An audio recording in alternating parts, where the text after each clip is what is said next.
अस्सलाम वालेकुम everyone, this is असवद और आज हम कंटिन्यू करेंगे जावास्क्रिप्ट को जहाँ से हमने लास्ट टाइम छोड़ा था। बट आज हम कोशिश करेंगे कि इसको रैप अप कर लें और फिर आगे हम रिएक्ट पे कंटिन्यू कर देंगे और उसके बाद फिर हम बैक एंड डेवलपमेंट पे जाएंगे नोड जेएस में। बट ये है कि रिएक्ट का ही काफ़ी कंटेंट होगा, तो रिएक्ट का ऑलमोस्ट आई थिंक तकरीबन 7 to 8 आवर्स का कंटेंट हो सकता है और उसके बाद हम नोड जेएस पे जाएंगे।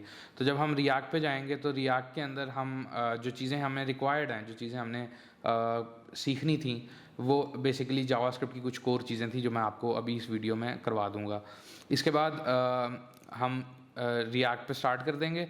बट अगर आपको जावास्क्रिप्ट की वीडियोस देखे टाइम हो गया जो मैंने पहले रिकॉर्ड की थी, तो आप रिएक्ट को स्टार्ट करने से पहले एक दफ़ा दोबारा से वो वीडियोस देख लीजिएगा जावास्क्रिप्ट वाली, ताकि आपको प्रॉब्लम ना आए जब आप रिएक्ट पे काम करें। ठीक है, तो कंटिन्यू करते हैं गाइज। मैं अपनी स्क्रीन पे आ जाता हूँ and let's start. Okay guys, मेरी स्क्रीन पे आपको नज़र आ रहा होगा। सबसे पहले मैंने एक यहाँ पर एक अरे बनाया है जो कि कांस्टेंट टू डूज नाम से एक अरे बनाया है, और उस अरे के अंदर अगर आप देखें तो इट्स एन अरे ऑफ ऑब्जेक्ट्स। तो मैंने पहले भी कवर किया था, यू कैन क्रिएट एन अरे ऑफ ऑब्जेक्ट्स इन जावास्क्रिप्ट। अब ये एक अरे है जिसके अंदर अरे ऑफ ऑब्जेक्ट्स इन जावास्क्रिप्ट, तो अरे है और उसके अंदर ऑब्जेक्ट्स हैं। इसके अंदर हर ऑब्जेक्ट के अंदर आप देख सकते हैं एक आईडी है, एक टेक्स्ट की प्रॉपर्टी है, एक इस कंप्लीट की प्रॉपर्टी है और प्रायोरिटी की प्रॉपर्टी है। तो सारे इसी तरह से हैं, 3 ऑब्जेक्ट्स हैं इस अरे के अंदर। तो सबसे पहले हम ये देखते हैं कि फॉर एग्जांपल मैं अगर ये देखना चाहता हूँ, मैं अपने अरे के अंदर से तमाम ऑब्जेक्ट्स का टेक्स्ट फील्ड जो है वो आउटपुट करवाना चाहता हूँ, तो किस तरह करवा सकते हैं। हम फॉर ईच से दोबारा शुरू करते हैं, क्योंकि लास्ट वीडियो में कुछ लोगों के कमेंट्स थे कि उनको फॉर ईच की थोड़ा सा कन्फ्यूजन है, तो मैं इस वीडियो में फॉर ईच दोबारा कवर कर देता हूँ। बट उसके बाद वाली जो चीज़ें हैं वो सारी नहीं होंगी जो हम इस वीडियो में कवर कर रहे हैं। तो सबसे पहले स्टार्ट करते हैं। यहाँ पर अगर मैं फॉर एग्जांपल सब टू डूज़ का टेक्स्ट आउटपुट करवाना चाहता हूँ, सब टू डूज़ का अगर मैं टेक्स्ट आउटपुट करवाना चाहता हूँ, तो मुझे क्या करना है, मुझे लूप लगानी है इस अरे के ऊपर। तो ये एक अरे है और उस पर लूप लगानी है। तो आप करेंगे todos dot for each. ठीक है, मैंने आपको बताया था कि फॉर ईच एक मेथड है जो आप अरे टाइप के वेरिएबल्स के ऊपर कॉल कर सकते हैं, और इस अरे को, इस मेथड को आप आर्ग्यूमेंट पास करते हैं एक, और वो आर्ग्यूमेंट क्या होती है, वो आर्ग्यूमेंट एक फंक्शन होता है। तो आप एक फंक्शन को कॉल कर रहे हैं और उसको एक फंक्शन पास कर रहे हैं। तो ये जो फंक्शन है इसका नाम है फॉर ईच मेथड है, और इसको मैं मेथड और फंक्शन ऑल्टरनेटिवली आप यूज़ कर सकते हैं। बट नॉर्मली जब डॉट ऑपरेटर का यूज़ हो रहा है ना किसी मेथड, किसी फंक्शन को कॉल करने से पहले, तो उसको हम मेथड कहते हैं, क्योंकि वो एक ऑब्जेक्ट पर एग्जिस्ट करता है वो मेथड जो है। तो उस केस में हम मेथड कहते हैं फंक्शंस को। अगर हम अपना कोई कस्टम फंक्शन बनाते हैं जिसमें हम डॉट का नहीं यूज़ कर रहे, तो उस केस में हम उसको फंक्शन कहेंगे, मेथड नहीं कहेंगे। तो बट ये ऑल्टरनेटिव टर्म्स हैं, इतना वो प्रॉब्लम नहीं है, टर्मिनोलॉजी है बस। तो यहाँ पर मैं किस तरह कर लेता हूँ, एक फंक्शन इसको पास करता हूँ, एक arrow function as an argument. ठीक है, और इस तरह से फंक्शन बनता है। आप ब्रैकेट्स डालते हैं और उसके बाद एरो साइन, और उसके बाद आपने यहाँ पर कर्ली ब्रैकेट्स ओपन कर लिए। उसके बाद अब यहाँ पर मैं इस फंक्शन को, ये जो मैं एरो फंक्शन इसको पास कर रहा हूँ फॉर ईच के मेथड को, मैं इसके अंदर कोई भी मुझे फॉर ईच का मेथड जब मेरे इस पास किए गए फंक्शन को कॉल करेगा, basically JavaScript behind the scene इस फंक्शन को जो मैं उसको पास कर रहा हूँ वो कॉल करेगा for each todo item, for each array item. ठीक है, तो ये टू डू का अरे है, ठीक है, टू डूज का, और इसके अंदर हर आइटम के लिए वो ये फंक्शन कॉल करेगा जो मैंने उसको पास किए। तो मैं यहाँ पे जो चीज़ मुझे वो पास करेगा, मैं उसको आइटम कह सकता हूँ, मैं उसको टू डू कह सकता हूँ, कुछ भी कह सकता हूँ। और जो सेकंड आर्ग्यूमेंट हमारी होती है जो वो हमें पास करता है वो इंडेक्स होता है। तो अभी के लिए हमें इंडेक्स की ज़रूरत नहीं है, हमें टू डू की ज़रूरत है। तो टू डू हम यहाँ पर रिसीव कर लेते हैं, और यहाँ पर मैं अगर कॉन्सोल लॉग करूँ, console dot log to do dot text, इसको सेव करते हैं और देखते हैं क्या आउटपुट आती है हमारे टर्मिनल में। तो मैं यहाँ पर टाइप कर लेता हूँ नोड इंडेक्स। तो ये देखें यहाँ पर हमारे पास उसने तीनों आइटम्स की जो टेक्स्ट प्रॉपर्टी थी वो आउटपुट करवा दी।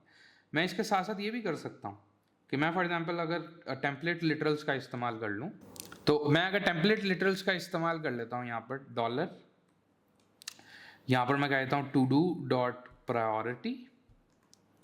ठीक है, मैं चाहता हूँ कि शुरू में प्रायोरिटी लिखी आए और उसके बाद जो है जो टू डू का टेक्स्ट है वो लिखा है।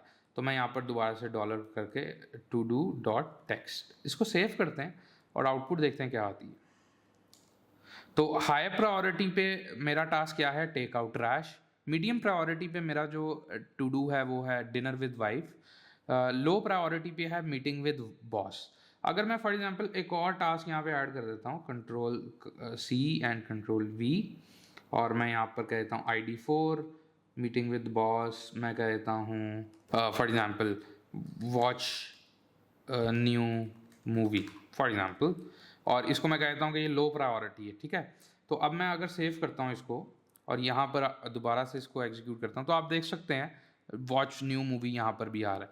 By the way priority doesn't matter. अगर फॉर एग्जांपल ये ना समझिएगा कि प्रायोरिटी की बेसिस पर अरे सॉर्ट भी हो रहा है, तो अरे की ऑर्डर वही है जिस ऑर्डर में हमने उसको सेव किया हुआ है। तो अगर मैं दोबारा से रन करूँ तो आप देख सकते हैं चूँकि watch new movie second index पे था अरे में, हमारा ये अरे है उसमें सेकंड आइटम थी तो वो सेकंड पे आया। ठीक है, अब एक तो ये चीज़ हमने देख ली कि फॉर ईच का हम किस तरह इस्तेमाल कर सकते हैं। ठीक है जी। बाय द वे एक चीज़ शायद मैंने पहले नहीं एक्सप्लेन की, टेम्पलेट लिटरल्स के अंदर जब आप डॉलर कर्ली ब्रैकेट्स ओपन करते हैं ना, ये कर्ली ब्रैकेट्स के अंदर आप कोई कुछ भी लिख सकते हैं, जावास्क्रिप्ट लिख सकते हैं। मतलब अगर मैं 2+2 करूँ ना तो इसको सेव करूँ तो इसको आप रन करते हैं, दैट विल ऑल्सो वर्क। ये देखें 4 आ रहा है। ठीक है, तो आप इसके अंदर एक्चुअल जावास्क्रिप्ट लिख सकते हैं कर्ली ब्रैकेट्स के अंदर। अभी के लिए मैं यहाँ पर लिखता हूँ टू डू डॉट टेक्स्ट। ये मैं इस वजह से बताना चाह रहा था क्योंकि मैं चाहता हूँ कि प्रायोरिटी जो है वो अपर केस में आए। ठीक है, फुल अपर केस में। तो वो किस तरह आता है, मैंने लास्ट कुछ वीडियो के अंदर ये एक्सप्लेन भी किया था। टू अपर केस ये फंक्शन है, इसको मेथड है, इसको कॉल करें, सेव करें और यहाँ पर मैं इसको करता हूँ। ठीक है, high medium low and low. By the way मुझे बार बार जाकर कमांड रन करनी पड़ती है राइट साइड पे टर्मिनल के अंदर। तो मैं इसको चेंज कर लेता हूँ। मैं इस तरह कर सकता हूँ कि एक जावास्क्रिप्ट का पैकेज होता है जो हम npm के थ्रू, मैंने आपको शुरू की कुछ वीडियोस में npm बताया था क्या होता है। हम जब बैकएंड में जाएंगे तो हम npm और ज़्यादा डिस्कस करेंगे कि npm और नोड किस तरह से काम करता है। बट अभी के लिए हम एक जल्दी से एक पैकेज इंस्टॉल कर लेते हैं। तो गाइज मैं इंस्टॉल कर रहा हूँ नोडमॉन ग्लोबली, जो कि एक आप कह सकते हैं एक थर्ड पार्टी सॉफ्टवेयर है। जैसे ही npm के थ्रू उसको हम इंस्टॉल करेंगे तो उसका यूज़ करके मैं अपने दोबारा जैसी फाइल को सेव करूँगा मैं अपने कोड को दोबारा एग्जीक्यूट करवा सकता हूँ, तो ऑटो रिफ्रेश होगा। ठीक है, तो npm install -g nodemon।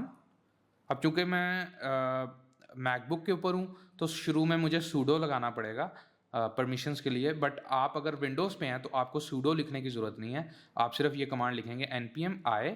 मैं टर्मिनल को बड़ा कर देता हूँ ताकि वो सिंगल लाइन में आपको नज़र आए।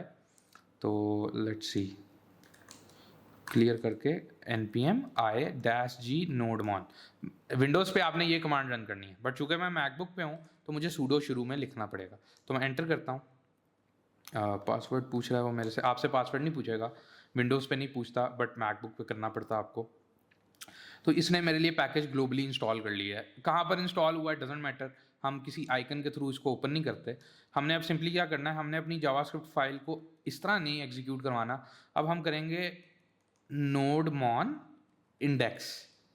ठीक है, तो वो क्या करेगा, वो चेक करेगा, उस फाइल को वॉच करेगा, चेक करता रहेगा कि जब भी फाइल में चेंज आया है वो आपके टर्मिनल को रीस्टार्ट कर देगा। तो इस तरह से हम यूज़ कर सकते हैं। आप भी अपने एंड पर प्रैक्टिस करने में हेल्पफुल रहता है ये, तो आप कर सकते हैं। ठीक है, तो इसको मैं सेव करता हूँ और आप देखेंगे कि ये देखें उसने दोबारा से कर दिया। अब ये लंबा होते जा रहा है तो हम इस तरह कर रहे हैं, शुरू में एक और लाइन एंटर कर देता हूँ मैं यहाँ पर लिख देता हूँ console.clear। तो बेसिकली क्या करेगा कि कमांड लाइन को क्लियर करेगा जब भी ये रीस्टार्ट होगी। ये देखें, तो अब हमारा आउटपुट हमेशा शुरू में आएगा। तो दिस इज़, ये आपके लिए समझने में आसानी होगी। तो एक तो हमने फॉर ईच कवर कर लिया है, और एक एक्स्ट्रा चीज़ नोडमॉन किस तरह से यूज़ कर सकते हैं ये भी आपने देख लिया। तो वो एक एक्स्ट्रा आपके लिए एक यूज़फुल टूल है जो आप यूज़ कर सकते हैं। तो अगर फॉर एग्जांपल अच्छा, इसके बाद हमारे पास आ जाता है मैप का फंक्शन। अब मैप के फंक्शन में क्या करना होता है हमने, फॉर एग्जांपल हम ये चाहते हैं कि ये टू डूज़ का जो अरे गिवन है हमें, इसमें से सिर्फ मैं टेक्स्ट निकालना चाहता हूँ। यहाँ पे तो सिर्फ मैंने आउटपुट करवाया था ना, लेकिन मैं ये चाहता हूँ कि टेक्स्ट को निकाल के मैं एक नया अरे बना लूँ। क्या बना लूँ, एक अरे बना लूँ, अरे ऑफ स्ट्रिंग्स, अरे ऑफ स्ट्रिंग्स, नॉट एन अरे ऑफ ऑब्जेक्ट्स। तो मैं सिर्फ इस अरे ऑफ ऑब्जेक्ट्स के अंदर से जो ऑलरेडी बना हुआ है उसमें से टेक्स्ट निकाल के मैं एक अलग अरे में इंसर्ट करना चाहता हूँ। तो उसको मैं किस तरह कर सकता हूँ, मैप के थ्रू। तो मैप का किस तरह फंक्शन काम करता है पहले तो मैं ये बताता हूँ। मैप का फंक्शन बेसिकली इस तरह से है, अगर मैं करूँ todos dot map, almost for each की तरह ही है, बट एक फ़र्क है, मेन फ़र्क जो है वो अभी आपको समझ आएगा। इसको भी एक आप कॉल बैक फंक्शन, जिसको हम आप एक यहाँ पर हम एक एरो फंक्शन पास कर रहे हैं, तो ये टू डूज़ है, यहाँ पे मैं टू डू रिसीव कर लेता हूँ, बिल्कुल वैसे ही है जिस तरह फॉर ईच है। और बट फ़र्क ये है कि आपको यहाँ पर रिटर्न करना ज़रूरी है, ठीक है, रिटर्न का कीवर्ड यूज़ करना ज़रूरी है। आई एम नॉट श्योर कि मैंने रिटर्न का यूज़ किया है पहले, आपको बताया या नहीं बताया, आपको आइडिया होगा वैसे ऑलरेडी। लेकिन रिटर्न क्या करता है बेसिकली, ये जो फंक्शन है ये जब कॉल होता है तो फंक्शन कोई वैल्यू रिटर्न कर रहा है, तो इसका मतलब अगर मैं इस तरह करूँ ना कि टेस्ट, यहाँ पर नहीं लिखते हम, इस तरह कर लेते हैं, नीचे बना के दिखा देता हूँ आपको, आउटपुट इज इक्वल टू, यहाँ पर मैं एक माय फंक्शन करके अपना फंक्शन एक बना लेता हूँ जो मैं कॉल करूँगा, ठीक है। यहाँ पे मैं कॉल कर लेता हूँ और यहाँ पे मैं वो फंक्शन डिफाइन कर लेता हूँ। इस केस में मुझे एरो फंक्शन की ज़रूरत नहीं है, तो मैं सिंपल फंक्शन बना लेता हूँ, ठीक है। ये हम नीचे जाके अभी डिस्कस करेंगे फंक्शंस किस तरह से बनते हैं, बट ये एक फंक्शन है। मैं यहाँ पर रिटर्न कर देता हूँ हेलो, ठीक है। सेव किया, सेव करने के बाद ये फंक्शन जो मैंने बनाया हुआ है ये मैंने यहाँ पर कॉल किया। अब ये फंक्शन चूँकि हेलो रिटर्न कर रहा है, तो ये जो रिटर्न कर रहा है वो इसमें स्टोर हो जाएगा। अगर मैं नहीं रिटर्न करूँगा तो इसमें कुछ भी नहीं जाएगा आउटपुट में, ठीक है। कंट्रोल जी करता हूँ और मैं यहाँ पे console डॉट लॉग करता हूँ, ठीक है, और मैं कहता हूँ आउटपुट, सेव करता हूँ, तो मेरा टर्मिनल खुद ही रिफ्रेश हुआ है और यहाँ पर देखें हेलो लिखा आ गया है। लेकिन अगर मैं यहाँ से कुछ भी ना रिटर्न करूँ और सेव करूँ तो देखें यहाँ पर क्या आ रहा है, अनडिफाइंड। तो फंक्शंस के थ्रू आप कुछ ना कुछ रिटर्न कर सकते हैं, ठीक है। तो एक तो ये चीज़ आपको क्लियर हो गई होगी। फंक्शंस की डिटेल में अभी हम दोबारा जाएंगे। तो मैप के अंदर जो आप एरो फंक्शन उसको दे रहे हैं, आपने लाजमी मेक श्योर करना है कि वो कुछ ना कुछ रिटर्न कर रहा हो, क्योंकि मैप में और फॉर ईच में एक फ़र्क है। फॉर ईच में आप कुछ भी रिटर्न नहीं करते। फॉर ईच जब आप कॉल करते हैं, फॉर ईच के अंदर जो आप फंक्शन पास कर रहे हैं उसके अंदर आप अपनी कुछ भी लॉजिक लिख सकते हैं, किसी और अरे में डेटा पुश कर सकते हैं। तो रिटर्न में हम यहाँ पर कुछ भी डेटा रिटर्न करेंगे, तो मैप में क्या होता है, जो आप डेटा रिटर्न कर रहे हैं वो यहाँ पर मैं कहता हूँ लो प्रायोरिटी, बल्कि लो प्रायोरिटी नहीं, todo text is equal to this. अब यहाँ पर मैं जो रिटर्न कर रहा हूँ, अब इस केस में सिंगल टू डू की डेटा नहीं रिटर्न होगा। मैप क्या करता है, मैप को जो एरो फंक्शन आप पास कर रहे हो, वो एरो फंक्शन जो है उसमें जो भी डेटा आप रिटर्न कर रहे हो वो डेटा लेता है और एक नया अरे बना के उसमें डालते जाता है। और at the end of execution, पहले ये साइड एग्जीक्यूट होती है, हमेशा एक चीज़ याद रखिएगा, इज इक्वल टू के केस में जो राइट साइड है उसकी पहले एग्जीक्यूशन होती है और उसकी जो आउटपुट होती है वो लेफ्ट साइड पे जाती है। तो इज इक्वल टू के राइट साइड पे जो हमने यहाँ पर ये मैप लिखा है, मैप पहले तो अपनी आइट्रेशन चलाएगा, लूप चलाएगा। एक लूप में हर दफ़ा हमने एक पर्टिकुलर टू डू का टेक्स्ट रिटर्न कर दिया है, तो जैसे ही टेक्स्ट रिटर्न हुआ है वो उसने अरे में डालता गया। तो at the end of all iterations वो एक नया अरे जो होगा वो इसमें चला जाएगा। तो ये एग्जीक्यूशन का फ्लो है मैप का। मैप का फंक्शन हम बहुत ज़्यादा यूज़ करते हैं रिएक्ट के अंदर, तो ये एक ज़रूरी कॉन्सेप्ट है और ये आप लाजमी, अगर आपको नहीं समझ आई इस चीज़ की तो वीडियो दोबारा भी आप रिवाइंड करके दोबारा से देखें, क्योंकि ये बहुत इंपॉर्टेंट टॉपिक है मैप का। अब मैं यहाँ पर अगर console डॉट लॉग करूँ टू डू टेक्स्ट, ठीक है, सेव करता हूँ, तो आप देखेंगे कि मेरे पास एक नया अरे आ गया है और वो अरे के अंदर सिर्फ टेक्स्ट है, टू डूज का टेक्स्ट निकाल लिया उसने, ठीक है, इस तरह से। और मैं ये एक और चीज़ कर सकता हूँ, मैंने जो चीज़ यहाँ पर की है इसी को मैं कॉपी करता हूँ और मैं इसको कॉपी करके यहाँ पे पेस्ट कर देता हूँ। तो मैं इसको अब ये अपनी बनाई हुई स्ट्रिंग रिटर्न कर रहा हूँ जिसमें प्रायोरिटी भी इंक्लूडेड है। तो अगर मैं इसको सेव करता हूँ तो अब देखिएगा कि वो मेरे पास, इसके बजाय कि वो आउटपुट करवाऊँ मैं सारी फॉर ईच के थ्रू, मैंने एक अरे ही बना लिया और उसके अंदर मैंने डेटा डाल दिया। अब जब भी मुझे ये डेटा दोबारा चाहिए होगा अपने प्रोग्राम में, तो मैं इस वेरिएबल के थ्रू डेटा यूज़ कर सकता हूँ। तो ये एक एग्जांपल थी। रियल लाइफ सिनेरियो क्या होता है कि हम अगर फॉर एग्जांपल एक अरे की बेसिस पे एक नया अरे बनाना चाहते हैं तो हम मैप का यूज़ करते हैं, ठीक है। तो एक तो ये चीज़ हो गई।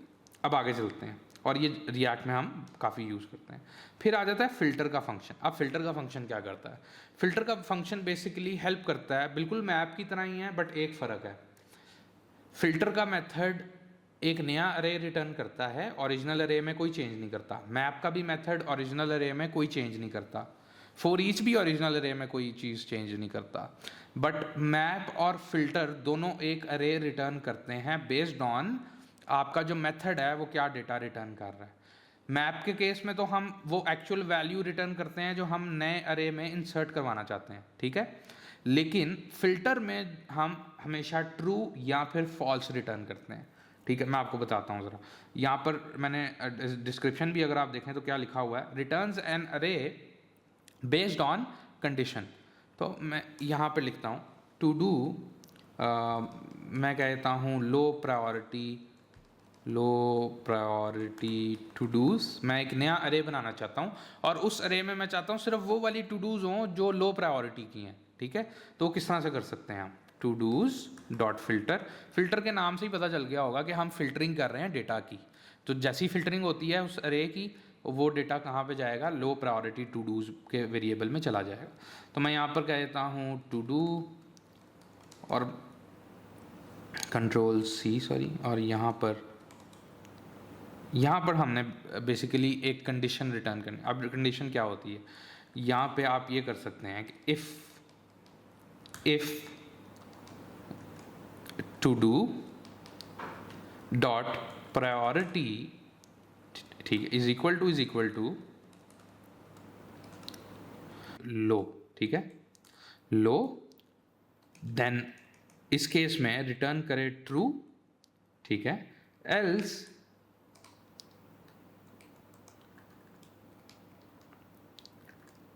Return false. तो टू डू की प्रायोरिटी अगर लो है तो रिटर्न ट्रू करे। जब भी ट्रू रिटर्न करेगा तो डेटा इसमें जाएगा। अगर ट्रू नहीं रिटर्न कर रहा, फॉल्स कर रहा है, तो फिर डेटा इसमें नहीं जाएगा। अगर आपको कंडीशंस का आइडिया नहीं है तो मैं एक्सप्लेन कर देता हूँ थोड़ा सा। इफ़ का कीवर्ड एक बिल्ट इन कीवर्ड है जावास्क्रिप्ट के अंदर, उसके थ्रू आप कंडीशंस लगा सकते हैं, condition based on some expression. अब एक्सप्रेशन क्या है ये देखें, to do dot priority is equal to low. ये क्या, इसकी रिटर्न, ये जो हम लिख रहे हैं यहाँ पे एक्सप्रेशन, ट्रिपल इक्वल टू का क्या मतलब है, वो कंपैरिजन ऑपरेटर कहते हैं हम इसको। टू ट्रिपल इक्वल टू का मतलब ये है कि क्या टू डू प्रायोरिटी की जो वैल्यू है वो लो के बराबर है या नहीं है। अगर है तो रिटर्न कर दे ट्रू, अगर नहीं है एल्स लगा दिया, अगर नहीं है तो रिटर्न कर दे फॉल्स।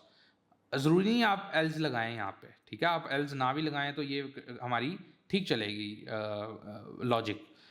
तो एल्स अगर आप लगाते हैं, क्योंकि देखें अगर आप एल्स नहीं लगाएंगे ना तो ये रिटर्न करेगा अनडिफाइंड, और अनडिफाइंड भी एक फॉल्स वैल्यू कंसिडर होती है। तो इसका मतलब क्या है कि वो वैल्यूज़ इसमें पुश नहीं होंगी। बस आपने मेक श्योर करना है कि ट्रू का सिनेरियो आप हैंडल करें अपनी फ़िल्टर की मेथड के अंदर, जो आप फ़िल्टर को फंक्शन पास करवा रहे हैं उसके अंदर।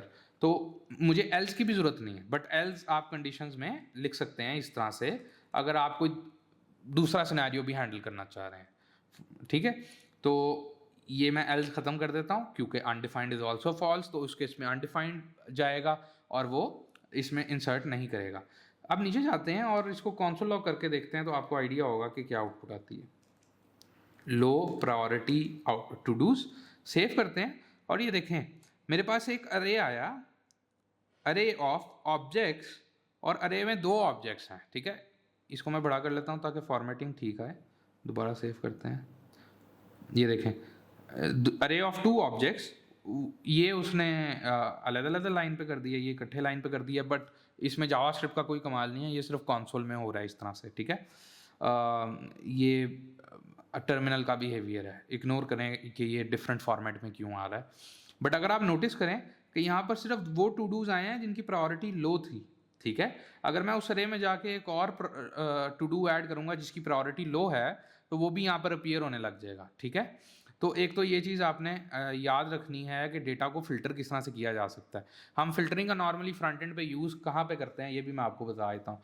आपने डिफरेंट सिस्टम्स में देखा होगा कि आपके पास फ़िल्टरिंग की ऑप्शन होती है, सर्चिंग की ऑप्शन होती है। सर्चिंग अगर आप करना चाहते हैं, ठीक है, तो आप वो यूज़ कर लेते हैं। मैं आपको सर्चिंग भी करके दिखा देता हूँ इसके अंदर फिल्टर में। For example to do dot text dot includes, अगर उसके अंदर विद का कीवर्ड है, ठीक है, विद का कीवर्ड है, और इस केस में हम ट्रिपल इक्वल टू की ज़रूरत नहीं पड़ेगी हमें, बल्कि मैं इस तरह करता हूँ, इसको कंट्रोल Z करता हूँ ताकि ये आपके पास अवेलेबल रहे कोड, ठीक है। मैं इसको कमेंट आउट कर देता हूँ और मैं दोबारा से एक कंडीशन लिख लेता हूँ नीचे, इफ़ टू डू डॉट मैं कहता हूँ to do dot text dot includes, ठीक है। अब इंक्लूड्स का फंक्शन देखें यहाँ पर क्या रिटर्न करता है, ये आपको विजुअल स्टूडियो कोड खुद ही बता देगा जब आप ये ब्रैकेट्स ओपन करेंगे, वो खुद ही बता देगा कि इंक्लूड्स क्या रिटर्न करता है। इंक्लूड्स ट्रू रिटर्न करता है अगर इसको, इस मेथड को पास्ट की गई आर्ग्यूमेंट उस स्ट्रिंग में एग्जिस्ट करती है तो फिर ट्रू रिटर्न करेगा, अगर नहीं एग्जिस्ट करती तो फॉल्स रिटर्न करेगा।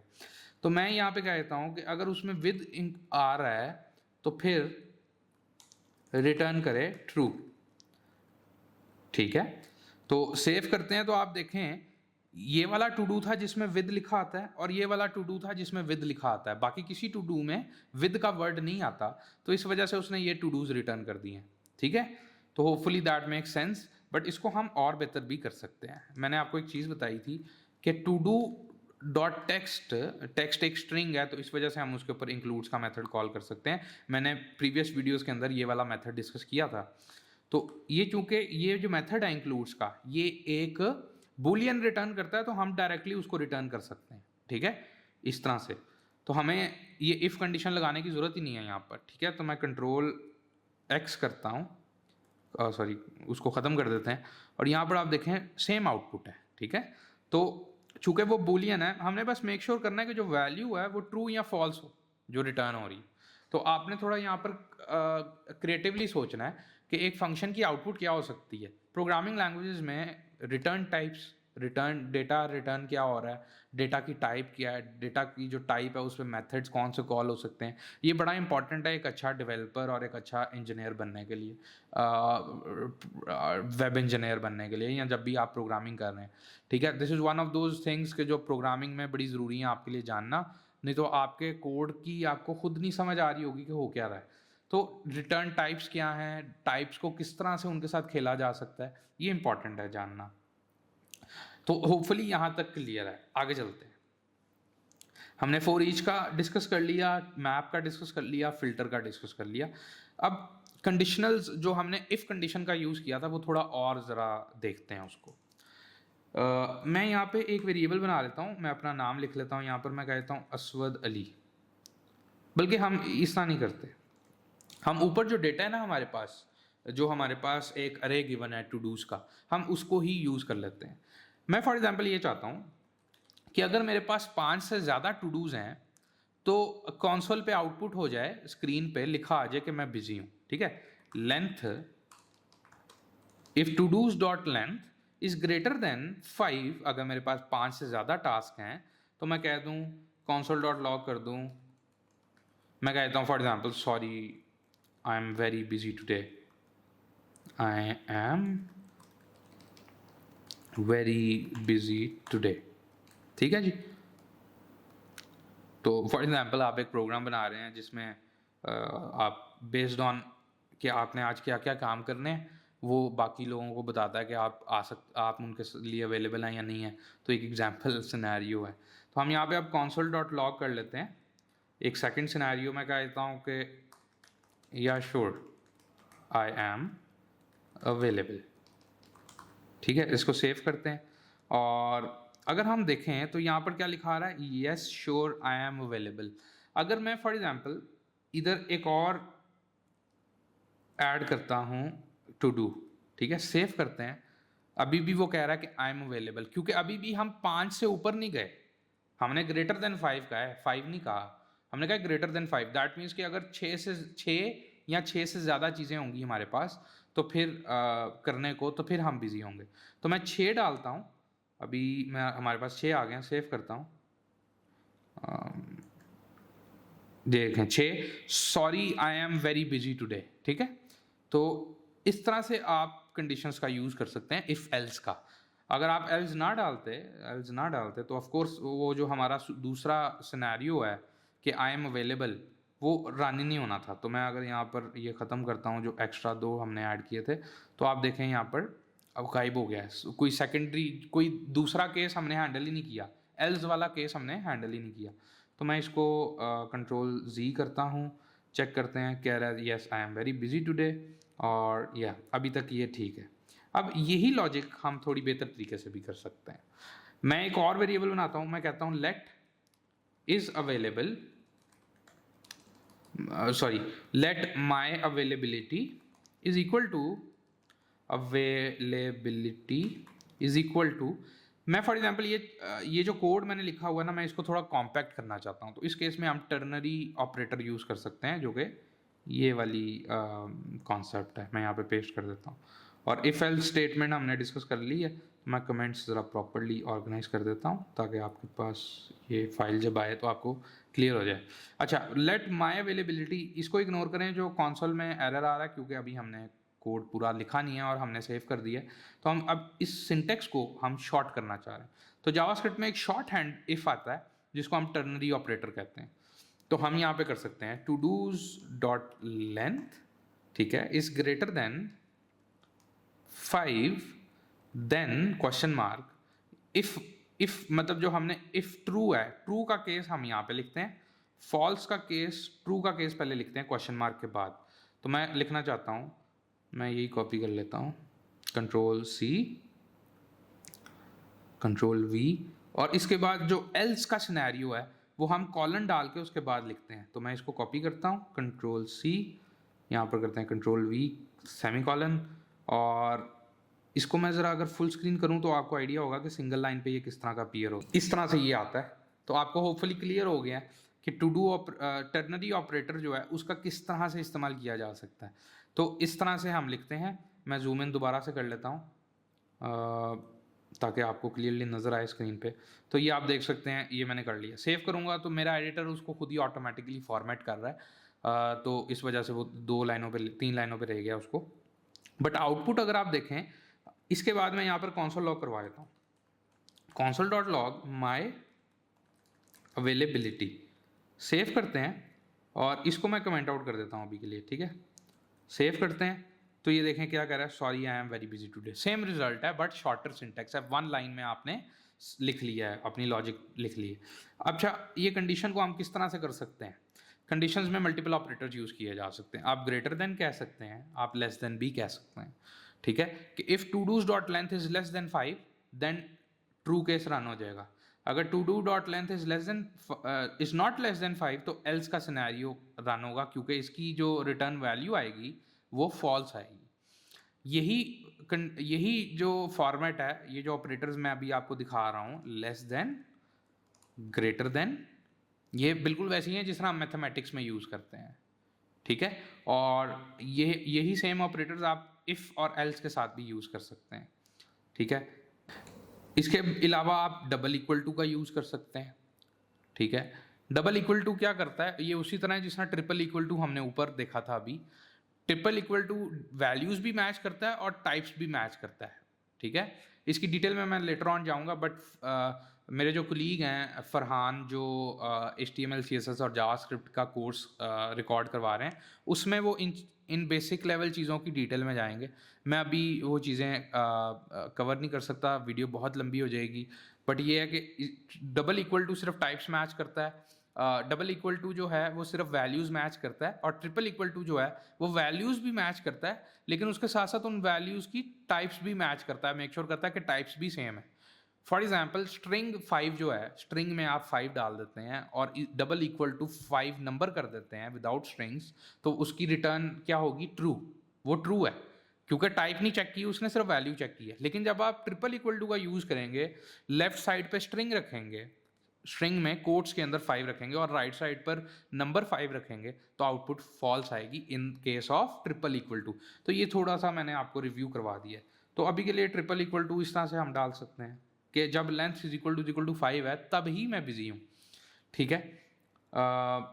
इसके अलावा आप क्या कर सकते हैं, लेस देन हमने देख लिया, ग्रेटर देन देख लिया, ट्रिपल इक्वल टू देख लिया, डबल इक्वल टू देख लिया। आप एक और चीज़ कर सकते हैं, आप कर सकते हैं is equal to greater than, हाँ जी, आप ग्रेटर देन इक्वल टू कर सकते हैं कि if if my to do list is greater than or equal to 5, greater than और equal to मतलब greater than भी है equal to भी है 5 then do this, ठीक है।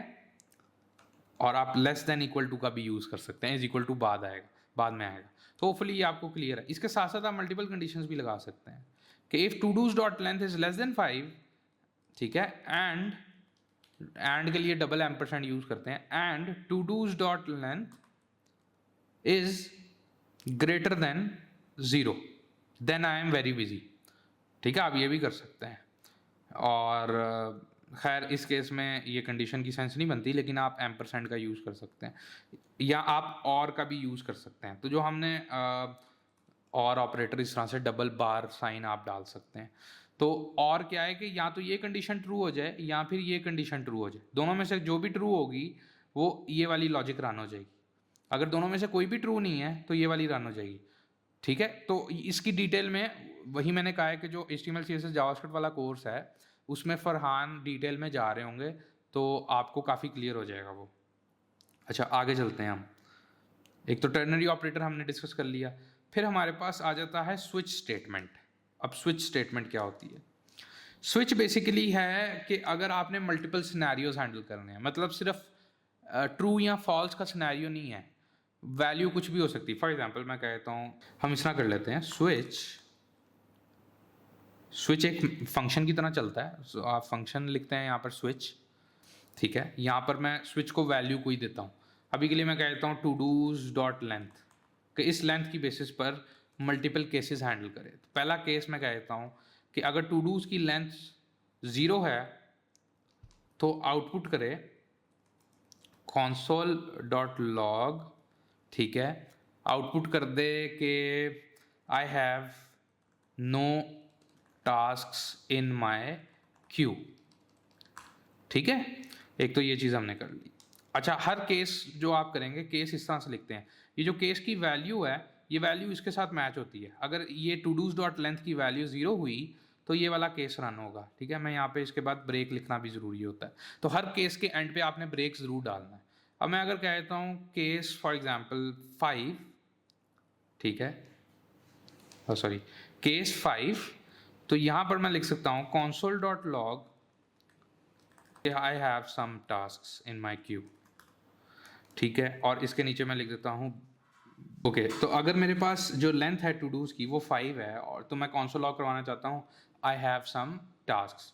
लेकिन अगर फॉर एग्जांपल 5 से ज़्यादा हैं, मतलब अगर फॉर एग्जांपल मैं कहता हूँ 6, तो मैं यहाँ पर console.log करवा सकता हूँ। बल्कि 6 क्या कहना है, हम इस तरह कर लेते हैं, हम यहाँ पर कर देते हैं डिफ़ॉल्ट। एक डिफ़ॉल्ट केस होता है कि इन केसेस के अलावा कोई केस है तो यहाँ पर कह दे I have a lot of tasks, a lot of tasks, और इधर भी हम इसको ब्रेक कर देते हैं, ठीक है। कमांड एस करते हैं, और बाय द वे अगर हम तमाम केसेस करना चाहते हैं, केस 1 इस तरह से, सॉरी, तो केस 1, केस 2, केस 0, अगर 2, 1, 2, 3 हम इस तरह कर लेते हैं कि 4, 5, कंट्रोल एक्स करते हैं, 1, 2, 3, इसको मैं करता हूँ 4, इसको कर देता हूँ 5, सेव करते हैं, तो ये हमें इस तरह से डेटा रिटर्न कर देता है आई have a lot of task, क्योंकि हमारे टास्क ज़्यादा हैं, ठीक है। और यहाँ पर सॉरी हमने ब्रेक नहीं लगाया, तो ब्रेक लगाना ज़रूरी है, ताकि वो अगर ब्रेक नहीं लगाएंगे तो दो कंडीशंस अगर ट्रू होती हैं तो दोनों के केस में वो ये आउटपुट करवा देगा, लेकिन हम नहीं चाहते। तो मैंने कह दिया आई have a lot of task, क्योंकि 5 से ज़्यादा हैं। अगर मैं 6 भी यहीं पे डाल देता हूँ, ठीक है, 6 कर देता हूँ, तो लिखा आएगा आई हैव सम टास्क्स, ठीक है, आई हैव सम टास्क्स। तो स्विच का आप इस तरह से यूज़ कर सकते हैं। ये जो सिनेरियो मैंने आपको दिखाया है ये बेस्ट सिनेरियो नहीं है, क्योंकि आपको हर केस में यहाँ पर वैल्यू डालनी पड़ेगी, क्योंकि आप इसको किसी एक वैल्यू के अगेंस्ट ही चेक कर सकते हो, ठीक है। तो आप स्विच का नॉर्मली हम यूज़ करते हैं कि अगर हमारे काफ़ी मुख्तलिफ सिनेरियोज़ हैं। फॉर एग्जांपल मैं आपको एक और एग्जांपल दे देता हूँ। मेरे पास एक ऑर्डर है, ठीक है, और ऑर्डर एक ऑब्जेक्ट है। ऑर्डर की फॉर एग्जांपल प्राइस है, सबसे पहले ऑर्डर की आईडी रख लेते हैं, यूनिक ऑर्डर की कोई यूनिक आईडी है, सीरियल नंबर है, मैं कहता हूँ समथिंग, और आईडी टोटल प्राइस है, प्राइस में कहता हूँ 20 समथिंग, और मैं यहाँ पर कह देता हूँ स्टेटस, ठीक है। स्टेटस में कर देता हूँ पेंडिंग, ठीक है। सेव कर दिया। अब ऑर्डर पेंडिंग है, ठीक है। तो हम अपने यूआई में ऑर्डर का डेटा है हमारे पास, और मैं ये चाहता हूँ कि ऑर्डर अगर पेंडिंग है तो ऑर्डर डॉट स्टेटस, ठीक है, if the status is pending, ठीक है, तो हम यूज़र को स्क्रीन पे दिखा देंगे योर ऑर्डर इज पेंडिंग, ठीक है जी।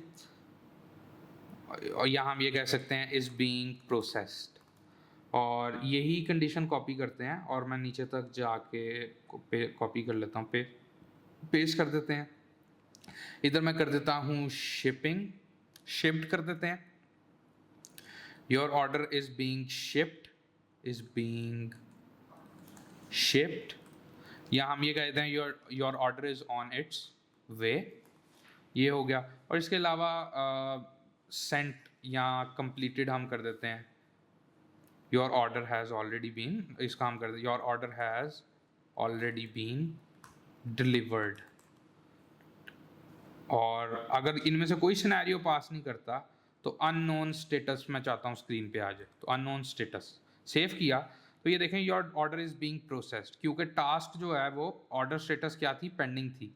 अगर मैं यहाँ से जाके ऑर्डर की स्टेटस चेंज कर देता हूँ, मैं कर देता हूँ शिप्ड, सेव करता हूँ, तो ये देखें your order is on its way. अगर मैं इसको कर देता हूँ कंप्लीटेड, सेव करते हैं, तो ये देखें your order has already been delivered, ठीक है जी।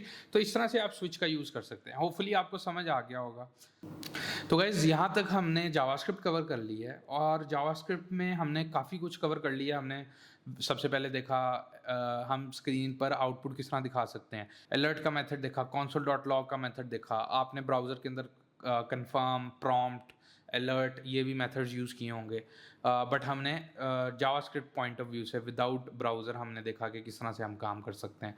फिर हमने कुछ और मेथड्स कुछ जावास्क्रिप्ट में देखा कि वेरिएबल्स की टाइप्स क्या क्या हो सकती हैं, बूलियंस क्या होते हैं, स्ट्रिंग्स क्या होती हैं, नंबर्स क्या होते हैं, अरेज क्या हैं, ऑब्जेक्ट्स क्या हैं, ये सारी चीज़ें हमने देखी, ठीक है। और ये सारा कुछ देखने के बाद हमने फिर फंक्शंस डिस्कस किए, हमने मैप, फॉर ईच, फिल्टर, ठीक है। हमने कंडीशनल्स डिस्कस किए जिसमें हमारे पास इफ़ कंडीशंस थी, इफ़ एल्स था, वाइल था, लूप्स के अंदर वाइल डिस्कस किया, फॉर ईच डिस्कस किया, फॉर लूप डिस्कस की। तो हमने काफ़ी सिनेरियोज जो हैं वो देख लिए हैं, और ये बेसिकली था जावास्क्रिप्ट का रीकैप। अब हम आगे फर्दर वीडियोस में एक्चुअल रिएक्ट पे काम करना शुरू कर देंगे।